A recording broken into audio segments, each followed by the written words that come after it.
every time when I teach financial literacy classes, may it be to people which just started their career, or may it be to mid-management, which are between the ages of 30 to 40, and may it be people that's going to retire, which is already in their 50s, I can see this underlying thing where many people think it is impossible to save 20% of their overall salary, right? And I think, and I've seen this across the board, out of 10 people, I asked this particular question, 9 people find it next to impossible to save 20%, right? So given that I've seen this scenario over and over and over again, in this small little episode, I'm going to talk a little bit about how to budget in this economic environment. And once we start budgeting, this is when we can start saving our money. So this particular episode, we're going to just talk about 3 things. Number 1, I'm going to give you a very basic scenario of maybe 2 Malaysians lah. One which is a fresh grad and one which is a middle management between the ages of 30. And I want to explain to you why it's very difficult for them to save, right? Second, I'm going to talk a little bit about some data which EPF has already published, stating that many Malaysians find it very difficult to save, right? This is a very interesting data. And the third is, what can we do in order for us to start saving and eventually invest? So let's hop into the very first section, which is the scenarios, right? So let me give you the first scenario. Say right now, Ali, he's a fresh grad, right? And this is his first time in Kuala Lumpur. So when he started working, right, his salary is a little bit above minimum wage, which is about 2,000 ringgit, right? On top of that, he's actually maybe originally from maybe Kedah, or maybe outside from Kuala Lumpur. And he decides to actually move towards Kuala Lumpur away from his parents. So he not only has to maybe rent his own place, but he also needs to find transport back and forth, right? So right now, if he uses the 50-30-20, right, budgeting method, which is 50% for your needs, which will include things like your food, your electricity, and also your and also your house or where you stay, right? So that is 50%. And if we take 2,000 and we take 50% of 2,000, that will be about 1,000 ringgit, right? And for him to actually pay for his rental, at the same time, since he's not from Kuala Lumpur, he has to actually find his own food, and most likely during lunch, he has to maybe eat outside, right? And as we know, mixed rice or very basic, simple food already nowadays cost between 10 to 15 ringgit, right? And on top of that, he has to find his transport back and forth, right? It's a bit difficult, right? So let me go through the numbers, yeah? Let me just shift it to the slides over here, right? So over here, we can see that in terms of lifestyle, right? Maybe he rents the room with 2 other people, right? And say the total rental is about 1,500, right? For the whole apartment. So if he rents it with 2 other people, each person pays about 500 ringgit. On top of that, he also has to pay internet and utilities. These are your water, electricity, and also your phone bills, right? This will be about 300 ringgit. And since he actually works at the office, most times he has to maybe eat lunch outside. And during weekends also, let's assume that he actually eats outside. That's about 450 ringgit. On top of that, he needs to travel back and forth from his house to the office. That will probably cost him 5 ringgit per trip. And this is for 20 days. That will be 100 ringgit. On top of that, there'll be groceries. And if we were to plus all of this, that only leaves him about 250 ringgit, right? And quite honestly, right, we have not even taken into consideration traveling every other weekend to see his parents, right? And on top of that, giving their parents a bit of money. And on top of that, he also needs some time to hang out with his friends, right? And 2,000 ringgit, it's I guess it's not enough, right? Okay, right now, let us say that, let's pick up someone which is a bit older, which is in his 35s to 40 years older, right? And this guy, Abu, right, he's married with two kids. Let's say he's making about 8K or 8,000 ringgit. So if he uses the 50, 30, 20 budgeting method, 50% for his needs, right, there'll be about 4,000, right? Right now, let's say he rents an apartment, right? And the apartment is about 3 rooms, and it comes to about 1,500, which is in the Klang Valley. On top of that, he bought only one car, and say he bought himself a car which costs about 100K, and this would mean that he has to pay about 1,000 per month for that particular car. On top of that, he okay, over here, I'm sure some of you are wondering, like, one car, it doesn't seem enough, right? Since he has to maybe go back and forth using one car, and the other car maybe is his missus to actually take the kids to school, right? But let's be very conservative with these expenses lah, right? Next is utilities. This is where he has to pay for electricity, internet, so on and so forth, right? This one, since he has a family of 4, so the utilities tend to be a bit more expensive. Next is groceries. He spends about 200 ringgit per week, right? So in a month, he spends about 800.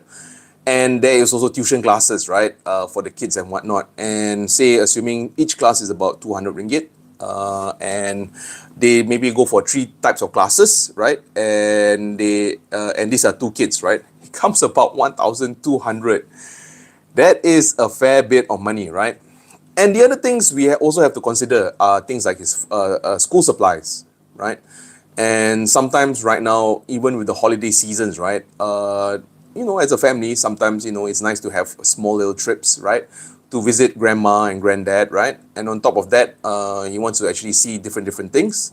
And also every other weekend, also eating outside.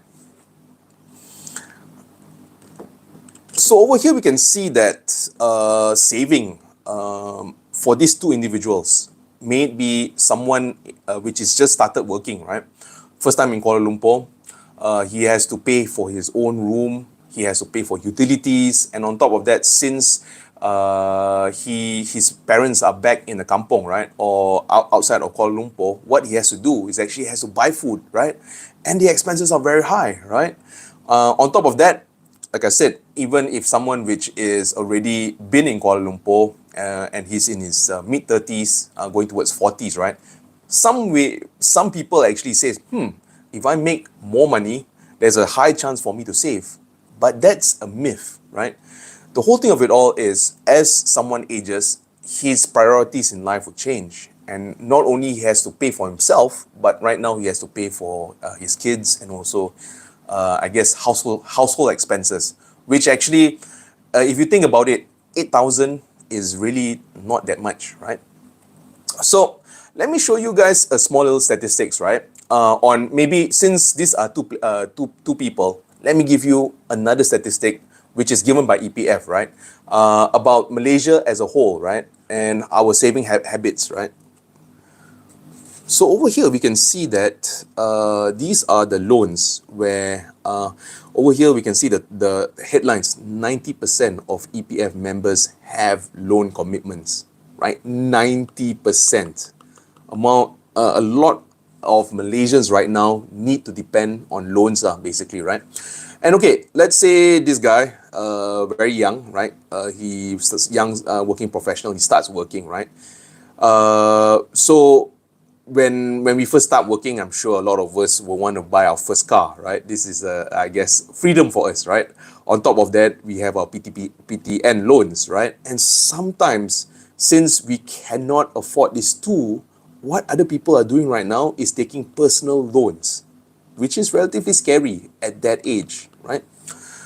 Right now, let's say that this person, between the ages of 30 to 40, right? And this is where, as I mentioned to you, the example of Abu, right?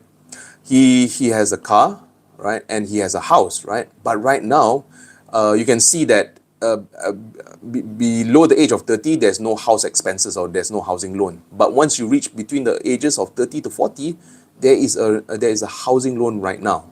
On top of that, there's also your personal loans and your car. And then once you reach between 41 to 50, I know it's very common amongst, I guess, Malaysians, right? To actually have 2 cars right now. On top of that, they still have their housing loans to pay and their personal loan. right? And then after that comes retirement age, right? And that's one of the reasons why EPF is of the opinion that once people actually retire, they won't have that much of money. On average, is maybe 200 or 300K in their EPF account, which they can draw down. And after paying what's left of the house, and after paying what's left of the car, and after paying all the credit card loans, that doesn't give a person that much of disposable income. Okay, this one is another data given by EPF, right?